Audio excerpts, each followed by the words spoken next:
The following program is presented by the Metropolitan Library Service Agency.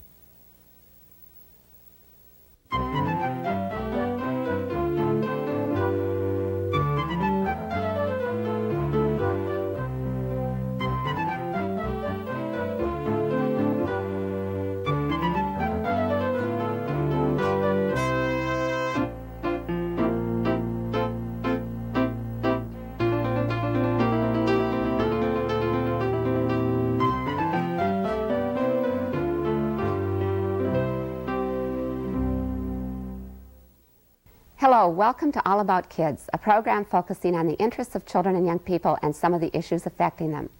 Our guest today, Debra Frasier, author of the newly published book On the Day You Were Born, and her editor, Allyn Johnston of Harcourt Brace Jovanovich Publishers, will be talking with Children's Services librarian Pamela Holt. They'll be discussing the collaborative and creative process between author and editor, resulting in a meticulously detailed and fine children's book. Welcome, Debra Frasier, author, artist, and Allyn Johnston, editor. Together, the two of you made the book On the Day You Were Born. I am very curious about the process from artist, illustrator, and then putting the production together. Debra, can you talk, or will you tell me about the idea for the book? And well, I had this idea of making a story for children, and like many people had always all my life wanted to make a children's picture book. And I had this idea of making a book that looked at the planet holistically, without its boundaries, whether it's continental boundaries but to look as if we were from space looking back at the planet. And I had an opportunity to do that came before I knew it, in that I had a very difficult pregnancy, and during that time I started making the notes about a book that might welcome the child I was bringing forth. And out of those notes came an early story and an early version. And I, in the process, made that book into a dummy, which is what they call a book before it's made into a book, kind of like a practice book. And through a long series of unusual events, found myself with a book in the hands of Allyn Johnston, editor with HBJ. That first dummy looked a lot like this, just a simple mock-up of what the book looks like, with a cover, my idea of what a cover might look like, and a title page. And some people's dummies are very rough and ragged and just stapled together. I seem to be obsessive about dummies and needing to feel like each one has type laid out and all the facts added. And I took some color transparencies to show what kind of pictures I might do for this, because I was also hoping to illustrate this if I found a publisher. so these were illustrations that you did, and then you made slides of your illustrations, put them together. Yes. In a pretend book? Yes, exactly. And sent it off. And at this point, I thought the book was done and was delighted that HBJ would consider publishing it. And I would sit back and wait for this to happen. Well, 2 years later, we finally finished it. And that was what Allyn brought to it, the process. So, Allyn, you received this dummy. Mm-hmm. And what's the next? What does an editor do? Well, what's the first thing you did? One of the things about the way this dummy is set up is that Debra my job is to go and try to find out ways to make it, to fine-tune it so that when it comes out as a finished book, it's the best thing it can be, and to find out what it is, to find out the main thing that Debra was trying to convey in her story. And in her original dummy, she had many things that were somewhat superfluous to her main goal of having this welcome to a child being born and this holistic view of the planet. So my job was to look at her original story and to go through it word by word and think about how I how it was working, and make notes to myself, and then go back to Debra and talk about where I thought it was working very well and where I didn't, and why, and whether she agreed with me. And one of the things that she has in her early dummy is she has the main story in the center of the pages, and then information down here at the bottom. This is actually, she had come up with this idea before she even sent it to me, but one of the jobs we had was to move this to the end of the book, which is what we did, and put it in a glossary, because we felt that it was taking away from the main story poem of On the Day You Were Born, and then you could have the factual information at the end. So in this case, it was an idea. Debra had already decided that this was going to happen, but the dummy that I originally got, the glossary, was interspersed throughout the book. And so I went through the dummy and made notes on little Post-its, and picked up the telephone, and Debra and I had an appointment to talk, and we went through every place where I felt that something was not quite sounding as strong as it could sound. And that's how the process began of working on the text. And that took a number of months to get it to where we both felt that it was the best it could be. In a 32-page children's picture book, each word is weighted and extremely important. So it's interesting to me to know that someone actually does that, looks at every word. And the punctuation too, which is interesting. And we have a few stories Yeah. where we had, several phone conversations about one period or one versus a comma in one place. So this is, you have another pile of more dummies? These are the dummies that followed this dummy, which I thought was a finished book. But it went on dummy after dummy after, most of them quite formal. And if you were to open up any one of these dummies, you can see that inside are page after page of attempts to get at what I thought would work. So as you opened that book up, there's handwriting on it. Is that your handwriting, Allyn? Some of the notes are mine, some of them are Debra's, in sending it back and forth to each other and trying to, again, fine-tune what Debra's original text was. Yeah, so it just goes on. And often, in the original dummy, I was more present in the book itself, both as an introduction, which is here, which I worked on for many months, and then we completely threw it out. And I also had an afterword, which I worked on and we later threw out, so that the book could stand much as its own. And as Allyn said, this one's too old. Let me show from the original process, so this is the process of the years. Yes. And you communicated then through these years of word by word placement of glossary text with dummies. Yes. And how frequently did you meet each other to do this? We actually never met till we were done. You never met until you were done? No, she came here this summer of 1990. And I was to meet her at the airport. I was so nervous about meeting her. We had had this intense relationship by telephone that as I got ready to leave for the airport, I gathered all the neighborhood children and we got in the car and went together so that I wouldn't have to talk to her by myself. And I didn't know she'd know what I would look like, so I took a proof of cover of the book and held it up so that she would be able to find us, and that is how she found us. So frequently as we're in airports, we see the people with little things holding up. It's authors meeting their editor. Yeah. They were coming through the security checkpoint. They were sort of late, and I saw that out of the corner of my eye, the cover of the book, and that's how I found her. What is very interesting is the intensity and what is so private about an artist creating their heart's work. One writes, if one is doing children's work, respectfully from one's heart. And then through telecommunications and so on, by the telephone and by the mail, you developed a level of trust. And with the help of working very tactily. Other people may work differently, I don't really know, but we both had similar dummies at either end of the telephone and went word by word.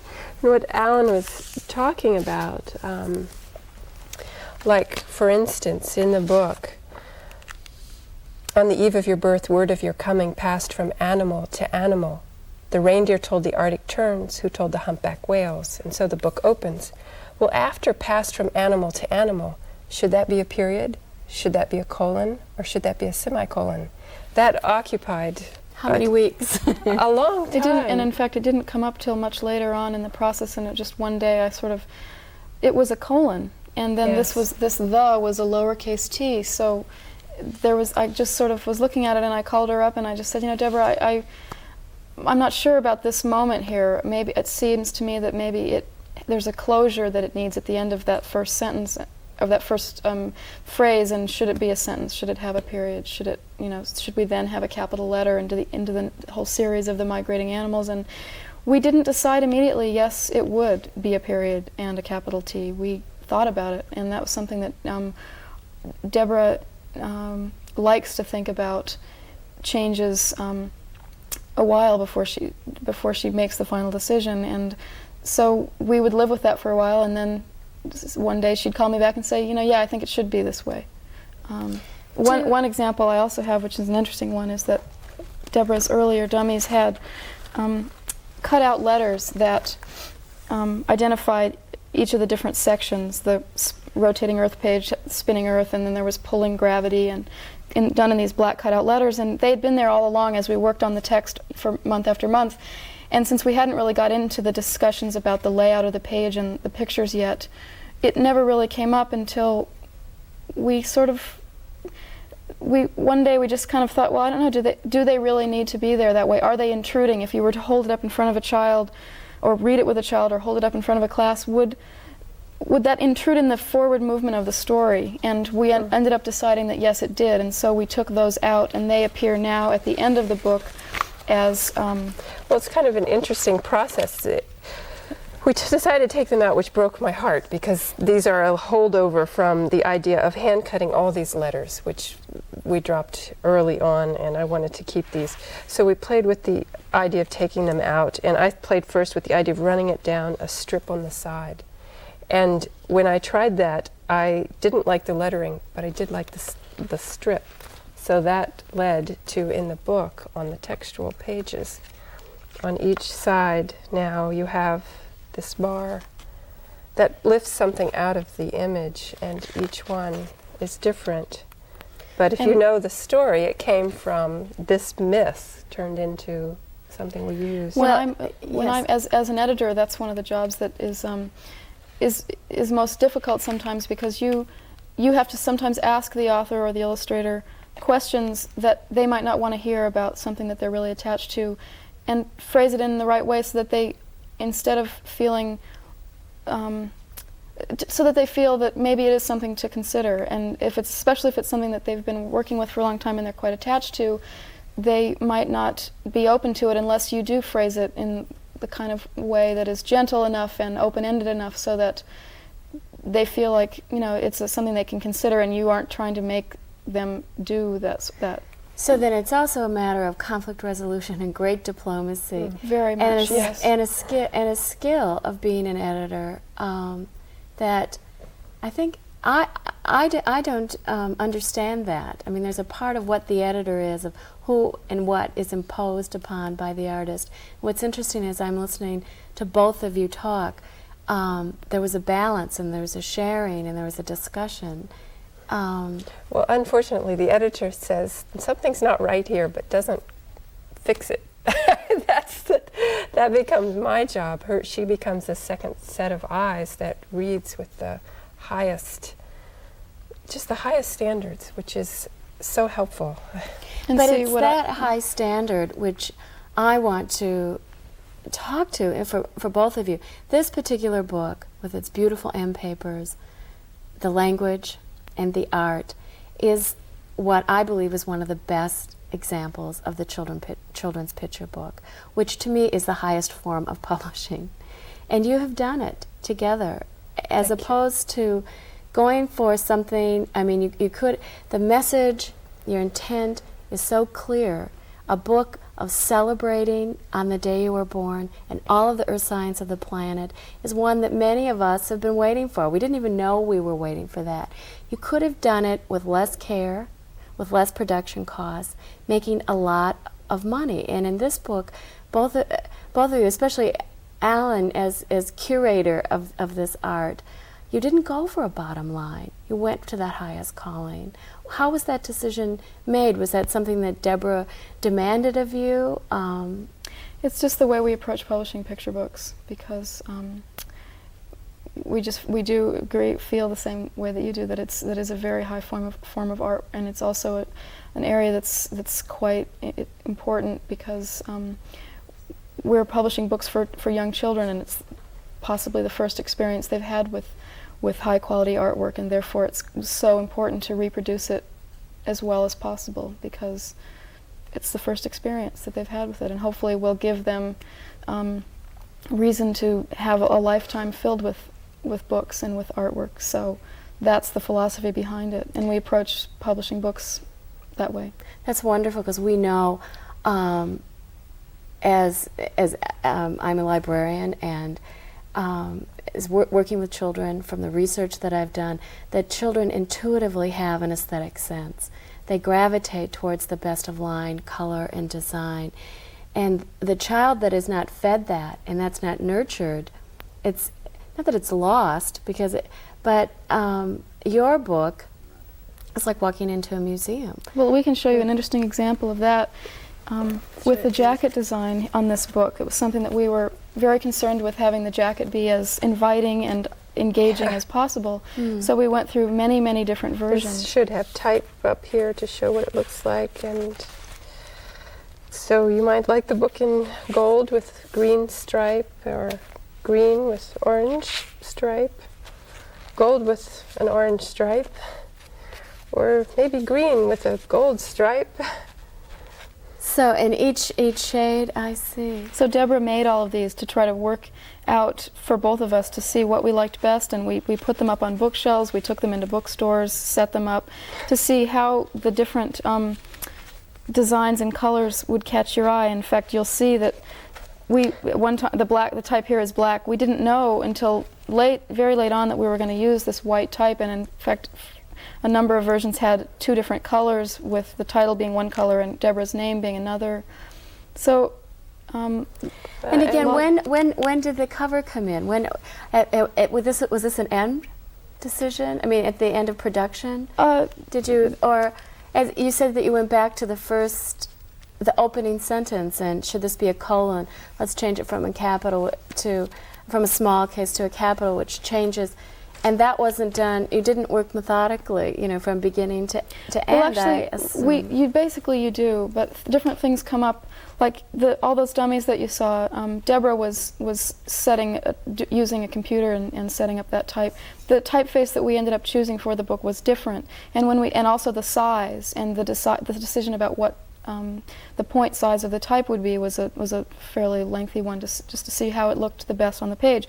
But when you have been working with a manuscript for a long time, and then you see it in the typeface that will be in the book, different things stand out to you, and that's where those kinds of fine-tuning things show up also. In the case of the cover, it did come toward the end because of course after we did the manuscript, Debra had to then go do the pictures, and so the cover discussions didn't come up until she had gotten the pictures done. I think just in looking at different samples of the title page, this was an early title page idea, and I worked through many title page ideas. So this was something. This is something that you sent to Allyn. Yes, page? and then we would respond to it, and time is a great equalizer too, because we didn't have to work quickly. We worked slowly. We could put something up on a wall for 2 weeks and live with it until slowly coming to this piece, which is the small scale sample that later leads to what became the title page in the book. And if you can look here, concept-wise in the book opens with these end papers. You turn the page and you come into the light, and the book happens in the light as it unfolds. As our earth turns. Yes. That was a conscious decision that we... But a conscious decision that the book taught us. I don't think I knew this until I made a little bit of the book and then read it, and then figured out what I was writing, and then made a little bit more and read it, and slowly the book, and also showing the book, the front and the back covers showing two different sides of the world. This became very important and apparent by the end that we needed to do that. And also, as I was making the pictures, that the children on each page, although the same child appears on each page, the skin color is different, so that as you go through it, children from all over the world could feel some kind of relationship, as well as all of us think about the different skin colors that come to us. And I kept track of these in various ways, lining up skin color to see how they might relate to each other as the story is built. So. It's interesting that you said that the book taught you. So frequently you'll hear fiction writers say, I had no idea what my character was going to say. Yeah. And there's some that creative process that's larger than all of us. And yet you two are, as I used the word before, a curator, you two are instruments of the book and of the process. So we've seen the dummies and we've seen how you work through cover. What happens then when you've made your decision? Well, what we have to prepare then is what we call mechanicals, which are have all the type in place and are used by the printer to photograph, so that the film can be made, so the book can be reproduced. So this is a copy of what the mechanicals look. They're on cardboard, and our design department prepares these, and then I go through them with a fine-tooth comb and send Debra a copy. So that this is our last chance before we send it off to the printer to get what we call first proofs, to make changes, because anything that we see here will appear in the book. So this is a photocopy of the tag board that you have. Right. And you'll see here, I mean, these crop marks up in the corner. This is for the printer to know, where the paper is going to be cut. These show an interesting thing, of a decision that came up late in the process. Can you tell the difference between these two? In the title, we were ready to go to send it out to the printer, and then I was coming to see Debra here, and the T there in the word "the," it was capital, and it was a capital letter, and we decided that we just weren't really that comfortable with it, but then we weren't sure, so we set it both ways and sat on it for a while, and I mean, it took us a while to make that decision, and what we ended up doing was going with the small T, and we are very happy that we did. But here you'll see a mark that when I sent this copy to Debra, I knew there were going to be corrections, but we were under a tight time pressure at that point, so I wanted to just get it in the mail to her. But these two letters, the way that they were set, happened to be touching each other, and I didn't want that, so I was writing a note to Debra saying we needed a little bit of a space between those two letters. And yes, the same is true on the spine, some spacing between my name and different letters. So when I'm looking at this as the editor, I mean, Debra does this too, but my job as curator at the publishing house is to, each time when we get into production, which when we use the word production, we mean the actual production of making the book, not the editing. That's before the production starts. But I'm looking at it with just in such detail to try to find every spot where there might be something that isn't right, and in fact, making people in our design department angry sometimes with my demanding changes that are just so slight but important, because they all go together to contribute to give the whole book at the end. And another examples of things that we work on. One of my jobs as an editor is to write the copy here for the flap copy, and this is often a very difficult thing because you are trying to summarize the book and intrigue people enough to want to read it. And then then when you're done writing it, then you have to decide how you're going to design this and what size type it's going to be in. And again, we had it smaller at one point, and in what color child would look nice on the gold paper that Debra picked. So those are all just really, everything you see in a book, it doesn't just happen that way. Yeah. In the remaining minutes that we have, do you have an example of? Well, this is the next step. Is the color proofs that arrived, which was very exciting for me to see the art arrive in my studio with all these circles and arrows on it of things that could be corrected. These are the person who did the writing on this is our production director, who is the one who goes on press in Singapore with the book and is actually there while all the 30 zillion copies of it that we're printing are being actually run through the press. And so those are his marks on that. We have a few minutes left. Deborah, is it possible to read the book in 2 minutes? No. Will you? We've talked about such an intricate, including just exactly where the space goes. I'd like to end with an honoring of the book. I'll read the beginning and the closing. Wonderful. Singing People. It begins with a dedication, really, called For Mother Earth, born 4.5 billion years ago, and Baby Callow, born June 1st, 1988, and you. And the book goes on to reveal some of the phenomena of our world and ends with the singing people. Welcome to the spinning world, the people sang as they washed your new tiny hands. Welcome to the green earth, the people sang as they wrapped your wet, slippery body. And as they hugged you close, they whispered into your open, curving ear, we are so glad you've come.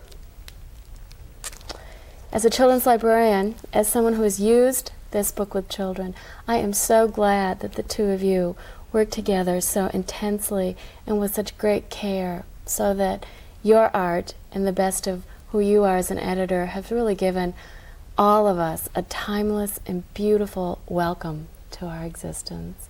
Thank you so much for being on All About Kids. Thank you. Thanks. Thank you, Debra Frasier, Allyn Johnston, and Pamela Holt. And thank you for joining us on All About Kids. Please tune in again.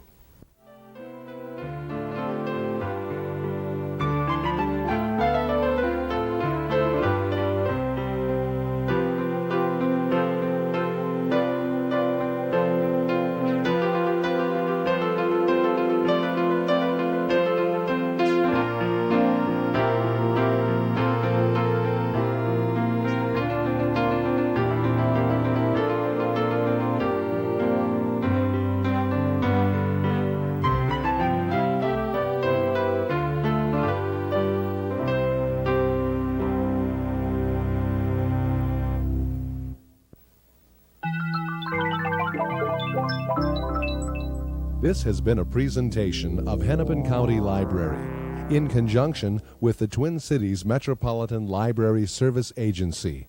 We thank you for watching, and we hope you visit your public library often.